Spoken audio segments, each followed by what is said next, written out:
and you're listening to SBCC Prayer House Podcast. Podcast. Ating topic na lumago, no, sa iglesia. Say the word lumago. Yan. Ang panalangin natin ay hindi tayo maging bonsai Christian. Ang panalangin natin ay lumago tayo sa ating pagkakakilala pa sa ating Panginoong Diyos, sapagkat nakadesign yan, no? Nature yan ng mga Kristiyano, no? By His grace, no? Makakakitaan po yan ng paglago. Even though na dumarating ang mga trials and pagsubok, testing na sa buhay ng mga mananampalataya, that is a process for us to grow. Diba? Kaya sabihin natin, grow. Diba? Kailangan natin lumago sa biyaya ng ating Panginoon. Okay. Yan. Paglago sa iyong iglesia. Ikaw ba ay may local church na? Iba ho yung Universal Church, pangkahalatan. Iba din ho yung local church. Ano ba yung local church? Kagaya ho nito, SBCC Prayer House, di ba? Mga outreach nito, di ba? That is what we call the local church. Kailangan pa ba yun, pastor, na mag-commit ako sa local church? No? Of course, no? Kailangan po yan. No? Kahit kung babalikan ho natin yung sa New Testament, no? Mayroong Achaean Church, Corinthian Church, Philippian Church, diba? Macedonian churches, no, they are the local church na tinatawag. Ano ba ang purpose, bakit may mga local churches? No? Yan ho yung ating mga pag-aaralan. At bakit kailangan po natin mag-commit sa isang local church, diba? At ang ating pong panalangin ay ma-renew po natin yung ating membership dito po sa SBCC Prayer House. Hindi na po namin alam kung ilan na ho yung legit, no, na member ng SBCC Prayer House, and we are praying na masettle yung bagay na yun, sapagkat yung mga membership form na inyo pong mga pinirmahan, yung mga datihan, no, ay naanay na po. Yeah. So kailangan po nating magpanibago. Amen po ba? So, yung mga iba siguro magdadalawang isip na dyan, pipirma pa ba ako? Di ba? Yung mga ganon. Yung mga iba siguro excited din. Wow, renewal. Parang renewal of vow lang. Di ba? Yung mga ganon. Di ba? So, we are praying na tayong lahat ay maki-operate. Kahit na ikaw ay bago pa, o ilang linggo ka palang uma-attend, pero gusto mo mag-commit sa lokal na iglesia ng SBCC Prayer House, you are welcome. No? Mayroon tayong mga papel na pipirmahan. Yan. At titignan ho natin, ipapaliwanag ko sa inyo kung ano ang inyong mga benefits, no? Pag ikaw ay isang membro ng SBCC Prayer House, the local church, di ba? So, paglago sa iyong iglesia. Ephesians 2:18-22. Ulitin ko po, no? Ngayon, tayong lahat ay makakalapit sa Ama sa pamamagitan ng isang banal na espiritu, dahil sa ginawa ni Kristo para sa atin. Verse 19, kaya kayong mga hindi Hudyo ay hindi na mga dayuhan o taga-ibang bansa, kundi kaisa na ng mga pinabanal. Say the word pinabanal. Yan, kaisa na sa mga pinabanal at kabilang sa pamilya ng Diyos. Sino yung mga tinutukoy dito? Mga Gentile. Sino ba ang tunay na bansa ng ating Panginoong Diyos? The Jewish people, no? Silang mga pinabanal, silang mga banal na kung tawagin. They are the original and we are the Gentile, no? Tayo pinabanal at naging kabilang sa pamilya ng Diyos dahil sa ginawa ni Kristo para sa atin. No? At mayroon ho tayong tatak na banal na espiritu. Na pag-usapan ho natin yan last week. Tinatakan tayo ng banal na espiritu. Therefore, kabilang po tayo sa mga pinabanal at kabilang ho tayo sa pamilya ng Diyos. We belong to God's family.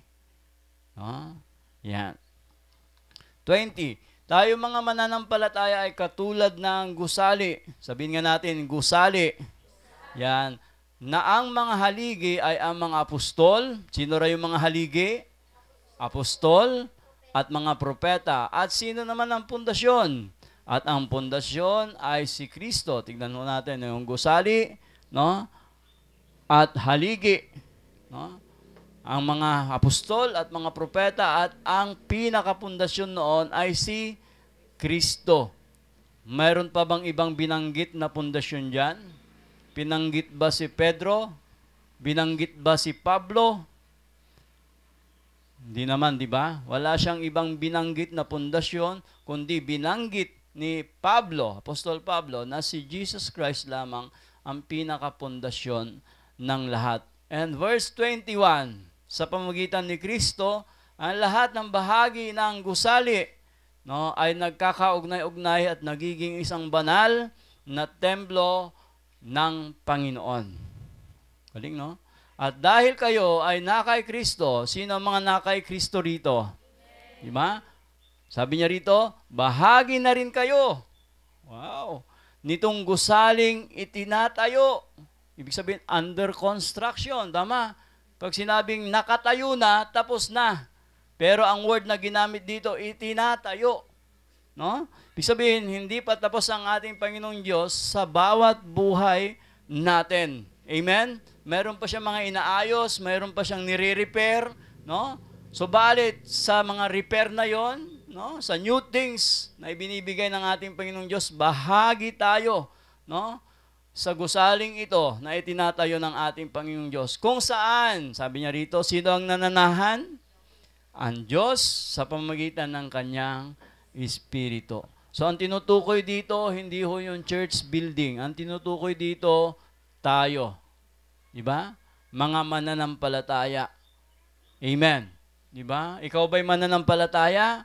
Therefore, nasa iyo ang Espiritu ng ating Panginoong Diyos at ito'y nananahan sa iyo. At ang tawag sa iyo ay gusali. Galing, no? Praise the Lord. Okay. Tingnan natin. Ang layunin ho natin sa umagang ito, maunawaan ho natin ang ating paniniwala at pagkakilala sa gospel. Say the word gospel.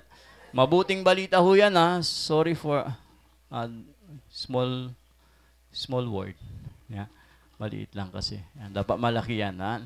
So, maunawaan na ang ating paniniwala at pagkilala sa gospel ng mabuting balita ang siyang nagbibigay sa atin ng pribilehyo na maging kabilang sa pamilya ng Diyos. Bakit po tayo naging kabilang sa pamilya ng Diyos? Because of Jesus Christ. Dahil tayo'y nanampalataya at kinilala natin ang mabuting balita. Amen. Diba? Pangalawa, maunawaan din natin na hindi tayo lamang o hindi lamang tayo naging membro sa pamilya ng Diyos, kundi tayo'y lumago din, no? Sa pamamagitan ng pagtatalaga po ng ating sarili sa isang local church. Yan po yung tinutukoy ho natin. Ano po ang purpose? Para po sa paglago nating spiritual. Kaya ho ang purpose ng local church, tutulungan ka, no, na hanapin yung tawag sa iyo ng ating Panginoong Diyos. No, pero dinagdag ko, meaningful church member. Meron lamang po kasi yung nag-member, pero hindi naman nagpapakita. Di ba? Meron yung mga ganon, tama? Meron din naman yung nag-member, pero halos hindi mo makita sa gawain ng ating Panginoon na lumiliban. Maliban lang pag may sakit ka at hindi mo na kaya. Okay lang yun, no? Pero yung wala ka namang gagawin sa linggo, no? Makibahagi tayo, no? Sapagkat kung ikaw ay membro sa pamilya ng Diyos, sa Espiritu, dapat mag-commit ka rin sa iglesia na kanyang binuo na local church. Naunawan ho ba natin? Amen? So, kailangan meaningful church member ho tayo. Hindi lamang sa naglista tayo, okay na. Regular ka namang umaattend. Diba? Regular na once a year. At least regular. Di ba? Regular na once a year, regular na once a month, di ba? So, kailangan na makibahagi tayo. Kung ikaw nga ay bahagi sa katawan ni Kristo, ipakita natin na tayo ay bahagi sa katawan ni Kristo sa local church. Amen? Okay. So, we need to grow. Ang gospel and being a member cannot be separated. Hindi pwedeng mapaghiwalay yan. Naging membro ka dahil sa paniniwala mo sa Word of God, sa gospel. You cannot separate yung gospel and being a member. No? Yan. So, local church cannot save us. Tama? Local church naman, hindi nakapagliligtas yan. As in, small c. No? Small I.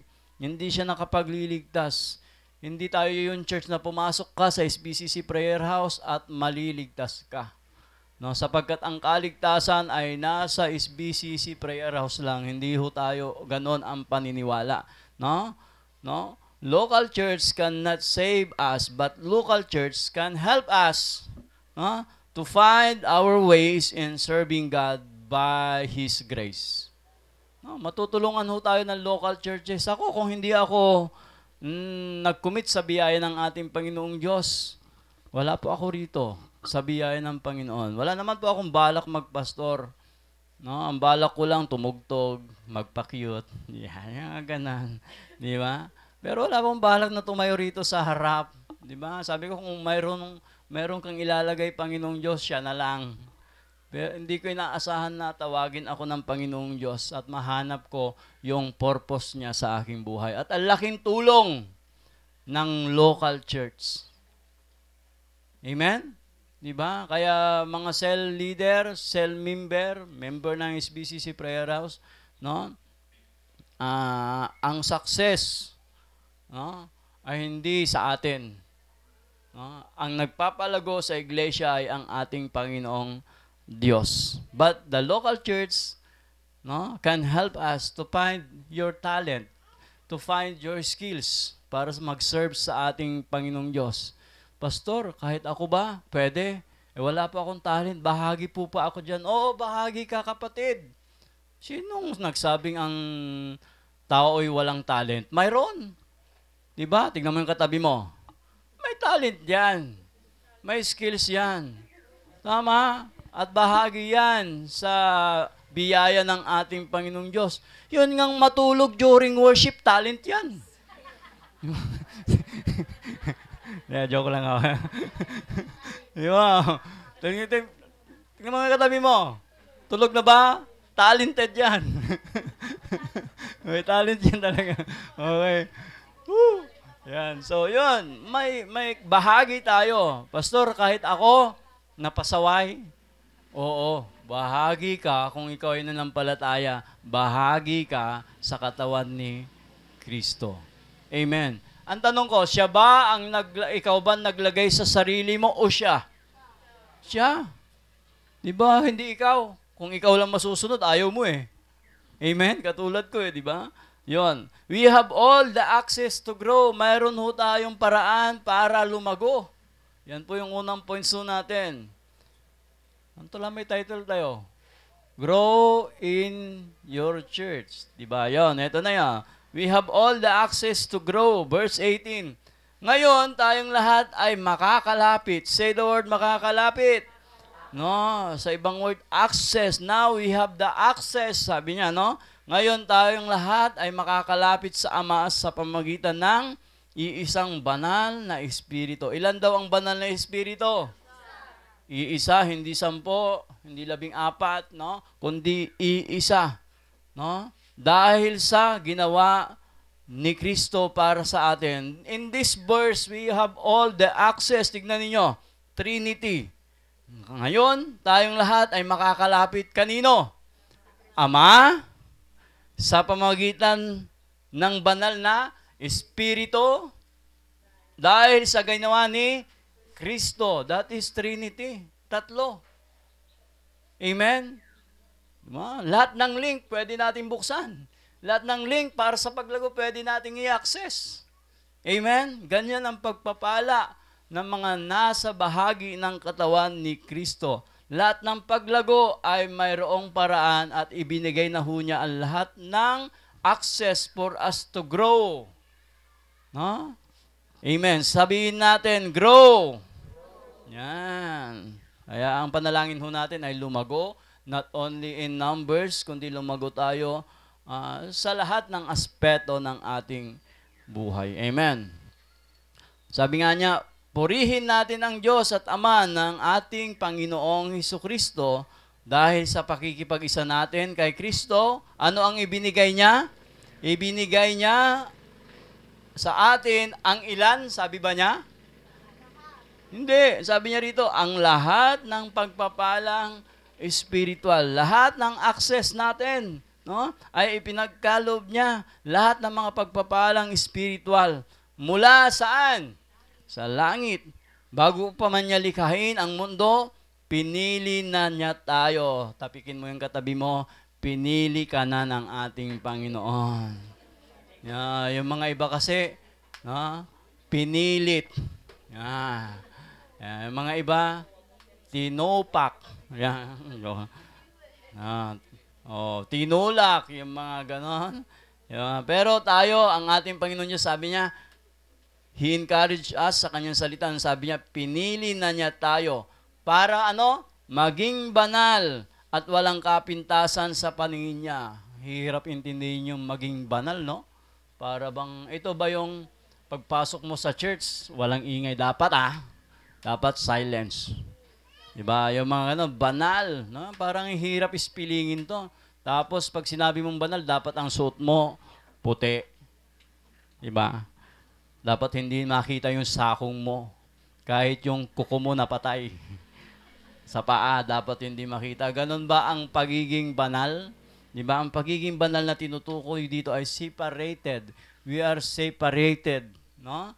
Tayo ay kumbaga ini-reserve ng ating Panginoong Diyos para sa kanyang gawain, for His purpose, and for His glory. Yon ang ibig sabihin ng banal. Set apart. Grabe, no? Ni-reserve na pala tayo ng ating Panginoong Diyos, no?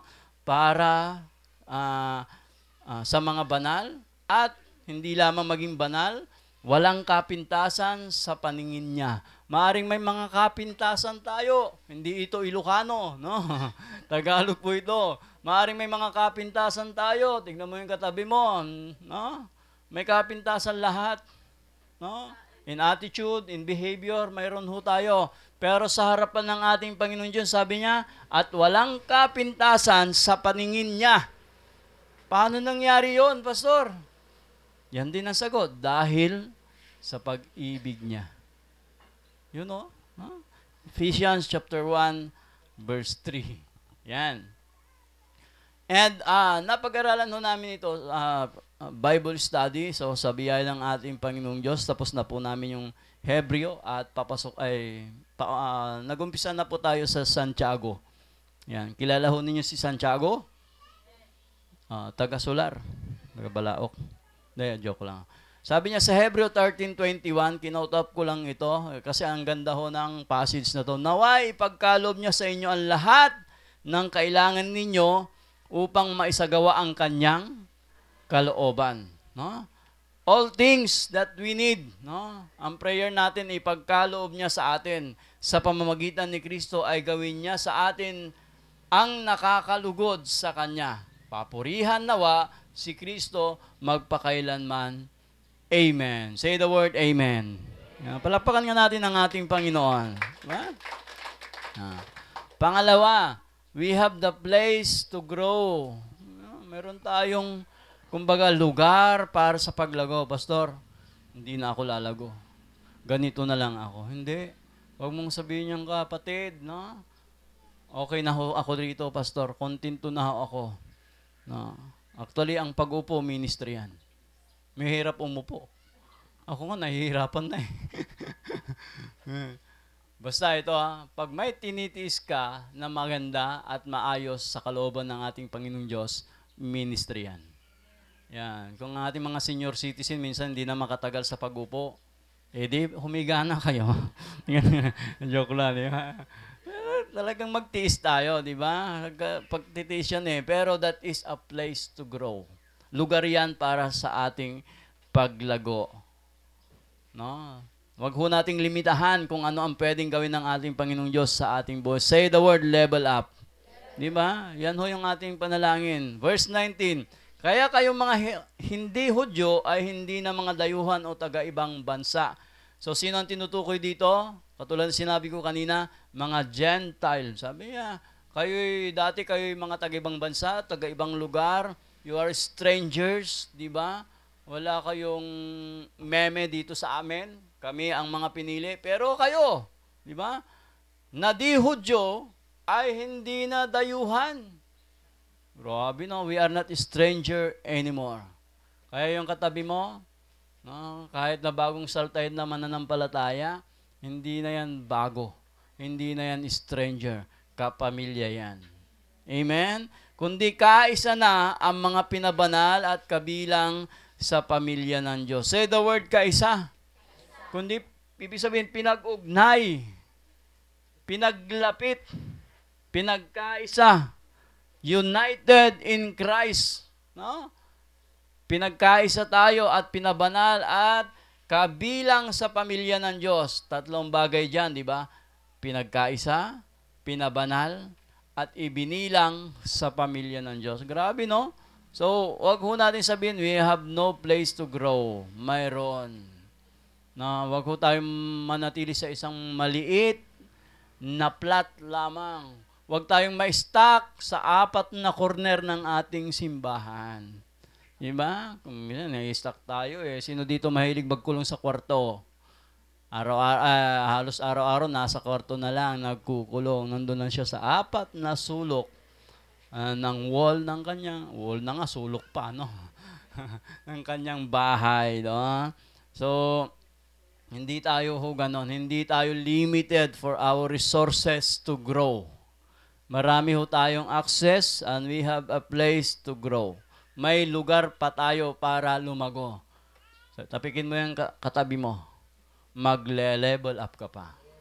Diba? Sa ngayon, tagapakinig ka, but in due time, diba? Dahil sa pakikinig, sa iyong pagpaparticipate, cooperation, no? Magkakaroon ka ng lugar sa paglago. Yung ating song leader kanina, yung ating song leader kanina, hindi naman ganyan yung kakapal na mukha eh. Mahiyaan yan, di ba? Nung first time namin na pumasyal doon sa bahay nila, nakaganyan lang yan. Nandun lang sa mesa. Hindi yan masalita. Oo. Pero nung binigyan niya ng lugar, yung paglago, na gagawin sa kanya ng ating Panginoon, that's it. Amen? Diba? Kaya huwag mong sabihin na wala ng lugar. Mayroon po tayong lugar para lumago. Amen? Diba? We have the place to grow. Nilikha tayo ng Diyos. Sino mga nilikha ng Diyos dito? Yung mga hindi sumagot, alien. Nilikha tayo ng Diyos at sa pakikipag-isa natin kay Kristo Jesus, binigyan niya tayo ng bagong buhay. Sino ang may bagong buhay dito? Dahil kay Jesus Christ. Ano raw ang purpose? Ang sabi niya, para gumawa tayo ng kasamaan? Hindi, kabutihan. Na noon pa man din pala to, no? Ay itinalaga na ng Diyos na gagawin natin. No? Nakahanda na pala. Kumbaga, na-imprint na to noon pa man din. Mayroon ng blueprint noon pa man din. At ang gagawin lamang natin, no? Hanapin natin ang kalooban ng ating Panginoong Diyos. Naihanda na pala ito noon pa man. No? Bago pa tayo maipanganak o bago pa likhain ang sanlibutan, naka-prepare na yung blueprint natin. Yung plano ng ating Panginoong Diyos sa ating buhay. At ang plano niya, mag-grow tayo. No? Sa pananampalataya. No? Na itinalaga ng Diyos nung una pa man din na ating gagawin. No? Number 3, He gave us role for us to grow. Binigyan tayo ng bahagi para lumago. Pastor, ano pong bahagi ko? Diba? Ano ba ang pinag-pray mo na maging bahagi mo sa iglesia ng ating Panginoong Diyos? Diba? Kasi ginawa ka na niyang bahagi. Amen? ikaw ay bahagi sa katawan ni Kristo, ngayon, hahanapin mo na lamang kung anong bahagi mo yon, di ba? Kung anong bahagi na mayroon ka nun. Hanapin mo kung anong gift mo. Ano yung pwede mong gawin para sa paglago ng katawan ni Kristo. Di ba? Binigyan tayo ng bahagi para lumago. Verse 20, tayo mga mananampalataya ay katulad ng gusali na ang mga bahaligi ay ang mga apostol at mga propeta at ang pinakapundasyon nito ay si Kristo Jesus. Ano ang role natin? May bahagi ba tayo sa gusali? Kabahagi ka ba? Kaisa ka? Of course, ikaw ay kaisa sapagkat binigyan ka ng pribileyo ng ating Panginoong Diyos na maging bahagi. Dati hindi naman tayo partakers, hindi naman tayo bahagi, hindi tayo kasali sa plano ng ating Panginoong Diyos. But it came, no? Yung mystery na tinatawag, the mystery of grace, no? Na kanyang ipinakita kay Apostol Pablo na ang mga Gentile, kagaya natin, ay magkakaroon na ng bahagi sa ating Panginoong Diyos o sa pamilya ng Diyos. Kaya kapag may bahagi ka, ibig sabihin may role ka. Ano yung role mo, kapatid? No? Nakikita mo ba sa ngayon kung ano ang pwede mong gawin para lumago ka pa in the local church na kumbaga nagiging bahagi ka sa kasalukuyan? Diba? Yan. Yung gusali o sa English building, sa Greek word naman is oikodomi. Yung mga Greek word ho siya, oikos, yung ibang word.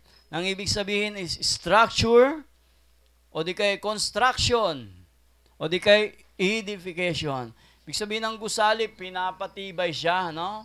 Kaya yung word kanina, na itinatayo, no? So under construction, no? Yung structure, under construction, yung building na tinutukoy rito, and we are the building. No, kailangan ma-edify ang building, kailangan mapalakas ang gusali, no, ng ating Panginoong Diyos, at tayo yung gusaling yon. Kailangan, no, mapalakas tayo sapagkat tayo mismo yung gusali. Paano mapalakas? Wag ho nating kakalimutan yung mga turo ng mga apostol, ng mga propeta, turo ni Jesus Christ, higit sa lahat. No, wag nating kalimutan na we are founded by Christ. Ang pundasyon natin ay si Kristo, hindi ibang tao, not the leaders in this church. Hindi si pastor, hindi ang cell leader mo ang pinakapundasyon ng church na ito. Hindi ang mga leader ang nagpapatibay sa iglesyang ito, kundi si Kristo lamang. Kung may umangkin, ang kinin ni Sidrian, ako ang pundasyon ngayon sa prayer house, babagsak yan. Di ba? Wag ho nating angkinin yung sa Panginoon. Amen? Wag ho nating angkinin yung kaluwalhatian na para sa ating Panginoong Diyos. Katulad ng, kung hindi ako a-attend dyan, uunti lang sila. Di ba? Kung hindi ako a-attend dyan, walang malaking offering. Huwag mong kunin yung para sa Diyos. Di ba? What is the sense na sinasabi mong membro ka, pero hindi ka sumasali sa gawain ng ating Panginoon? Amen? You are not cooperating. You are not committing. Anong bahagi mo sa iglesia ng Diyos? Diba? So, kailangan ho nating magpaayos. Inaayos tayo ng ating Panginoon. Sabi ko nga, mas mainam na kunti kaysa naman maraming pasaway. Diba? Mas mainam na kunti na lang, basta tunay yung pundasyon nila. Amen? Di ba? Kaysa naman marami. Di ba? Wala namang pundasyon. Hindi naman alam kung sino talaga ang tunay pundasyon kasi nakatingin sila sa pastor, sa supporter, sa sino pa man dyan. Pero I believe ng SBCC Prayer House hindi tumitingin sa mga ganon. Amen? Tumitingin lamang tayo sa ating Panginoong Jesucristo na siya ang tunay na pundasyon. Amen. Palakpakan natin ang ating Panginoon. We are under construction. We are God's project. Proyekto tayo ng ating Panginoong Diyos. And we are God's workmanship. Yan po yung tinutukoy na sa Ephesians chapter 2, verse 10. No? We are under construction. We are God's project. Proyekto tayo ng ating Panginoong Diyos. At ang kanyang pangako, He will finish. No? Bago siya dumating, tatapusin niya ang mga bagay na yan sa ating buhay. No? Ipagkakaloob niya yung ating mga kailanganan to build us, to edify us, to grow in His grace. Amen? We are God's workmanship. Sabi niya sa verse 21, na sa Kanya'y ang buong gusali na nakalapat na mabuti ay lumalago. Sabihin, kapag lapat na lapat yan, tignan mo, yung hollow blocks, kapag hindi mo na ilapat yon sa kapwa niya hollow blocks, ano mangyayari? Babagsak. Yung buhos, kapag hindi mo na-compress yung hulma nun, babagsak. No? Ganun no, yan yung isang nangyari doon. Nagkamali kami. No? Buhos kami ng buhos. Tapos, limbungat. Di ba? Bagsak lahat ng simento. So, sayang. Di ba? Pero ang ginawa namin para hindi masayang, inipon ulit. Tapos nilagay sa mixer. Di ba? So, ibig sabihin, dobling pagsasaayos. No? So, kapag nagkakalapat-lapat ng mabuti ito, ang templo ay lumalago, at ito ay nagiging isang templong banal sa Panginoon. Kapag nagtutulong-tulong ho tayo. Kapag ang rules o rule na pinagkaloob sa atin ng ating Panginoong Diyos ay ginagampanan natin. What is your rule bilang mga bata? Actually, hindi lamang po tayo ang membro, di ba? Kundi even those children na nag-commit ng kanilang buhay sa ating Panginoong Diyos, they are a member of the body of Christ.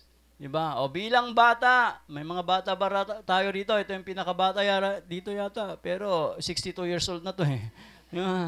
Kailangan makita mo kung anong bahagi mo sa iglesia ng ating Panginoon. Bilang mga kabataan, pahalagaan mo kung ano yung bahagi na ipinagkatiwala ng ating Panginoon Diyos sa iyo. Sa ating mga senior citizen, matagal pa kayo.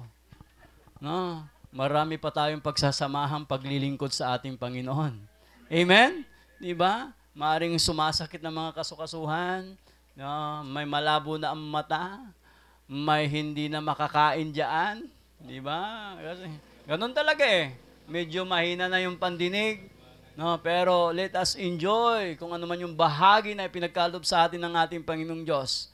No, ang laki ng tulong ng mga kabataan dahil sa kanyang biyaya. Ang laki ng tulong ng mga senior citizen, mga young adult.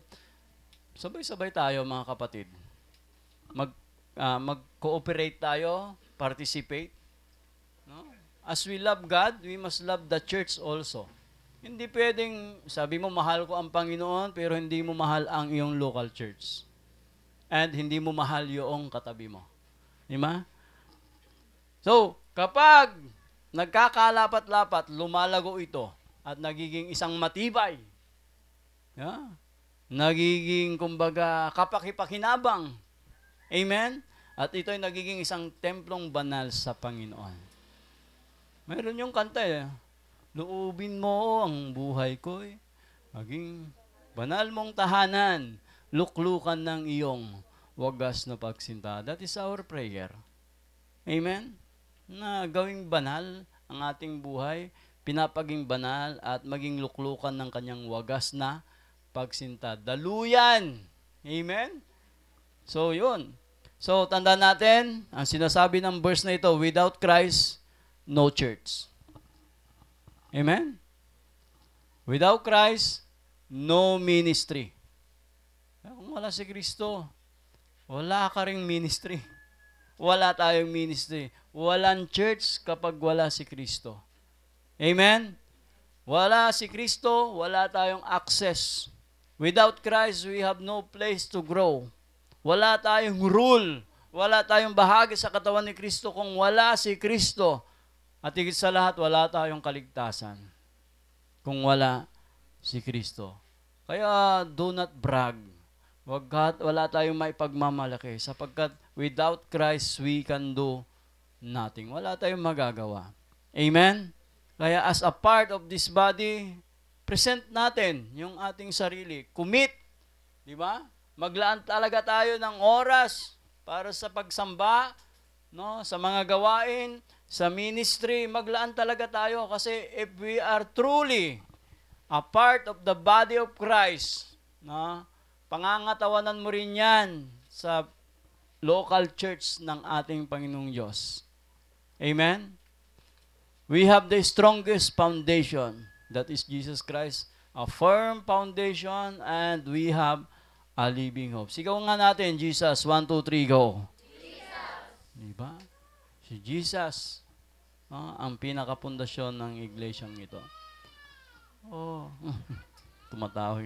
Ang dahilan ng ating paglago ay hindi dahil sa ating mga ginagawa. Amen?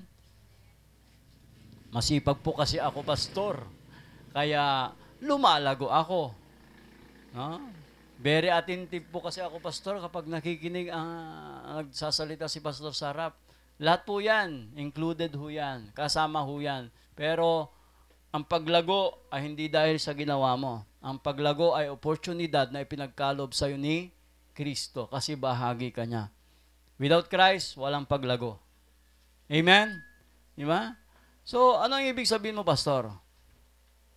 Sa Korinto, nagkaroon ng inkwentro, hindi naman nagkaroon ng inkwentro yung mga leaders, kundi yung gumawa ng mga inkwentro diyan, yung mga member din ng Korinto. Di ba? Mas magaling si Apollos, mas magaling si Pedro. Doon naman ako kay Jesus Christ kasi mahimalayan eh, di ba? Nagkaroon sila ng division ngayon. Pero sabi ni sa Korinto, sabi niya, ako ang nagtanim. Sabi ni Apostol Pablo, sino ang nagtanim? Apostol Pablo, si Apollos ang nagdilig. Yan. Ngunit ang Diyos ang sanhi kung bakit lumalago ang church. Ang Diyos ang siyang nagpapalago. Amen? Not the pastors, not the leaders, not you even. Yeah. Ang Diyos mismo ang nagpapalago sa kanyang iglesia. Kung ang Diyos, pastor, ang nagpapalago, di, okay lang na hindi na ako pupunta. Bahala ka. Di ba? Mawawalan ba ang Diyos? Hindi. Sabi ko, kahit na ikaw ay umalis sa church na ito, papalitan ka ng ating Panginoong Diyos ng mas faithful pa sa'yo.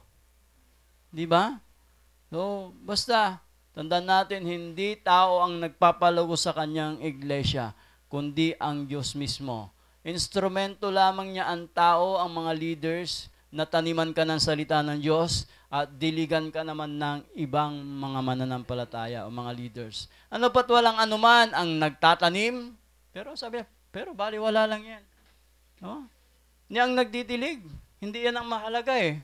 Sabi ni Apostol Pablo, kundi ang Diyos na nagpapalago. Sino ang mahalaga? Ang Diyos na nagpapalago. Ngayon, ang nagtatanim at ang nagdidilig ay iisa.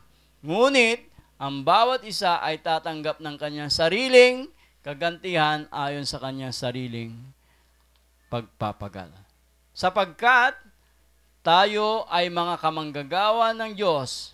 Sabay-sabay natin basahin. Kayo ang bukid ng Diyos, ang gusali ng Diyos. Sulitin natin yung may conviction. 1, 2, 3, go. Buuin natin ito. Sapagkat tayo ay mga kamanggagawa ng Diyos.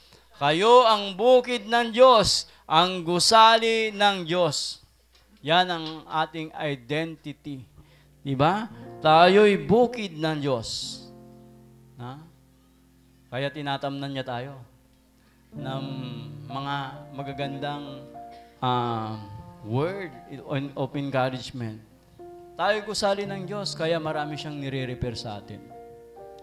Ang ating Panginoong Diyos ay hindi pa tapos sa kanyang iglesia. Marami pa siyang nire-repair. Tulad ho ng isang bahayaan na nire-repair kapag may nasira. Diba? Ganon din ang ating Panginoong Diyos. He restore His family. Kung membro ka ng pamilya ng Diyos, huwag kang lalayo. Huwag kang mawawala. Cooperate and participate sa iyong bahagi na ipinagkatiwala ng Diyos sa ating buhay. Tayo lahat ay tumayo.